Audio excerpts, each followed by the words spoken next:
Մենք հայ ենք միայն արարողությունների ժամանակ մնացած կյանքում օտարի սովորություններն ու լեզուն հարազատ դարձնող։ Կռիվ ենք տալիս Հայաստանի իշխանությունների հետ ամեն օր, որ թրքացնում են պետությանը, ազգին, ժողովրդին, առանց կրակոցի, բայց միմյանց չենք ուզում հասկանալի դարձնել, որ սրանից լավ թրքացում աշխարհում ոչ մի տեղ չի էլ կարող լինել, երբ հայը հայից փախչում է, հայը հային տեսնել չի ուզում։ Մեր պապերը կոպեկ հավաքում էին դպրոց բացելու համար, մենք հազարավոր դոլարներ ենք տալիս ճոխությունների համար, բայց ոչ թե վայելենք, այլ մյուսի աչքը հանենք։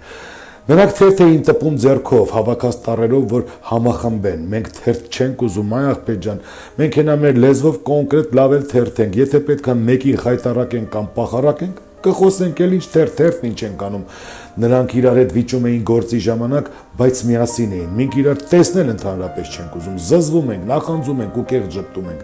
Նրանք եկեղեցին սրբություն էին համարում, մենք դրա կուտակման տեղ կամ իրար ցույց տալու ժամանցի վայր։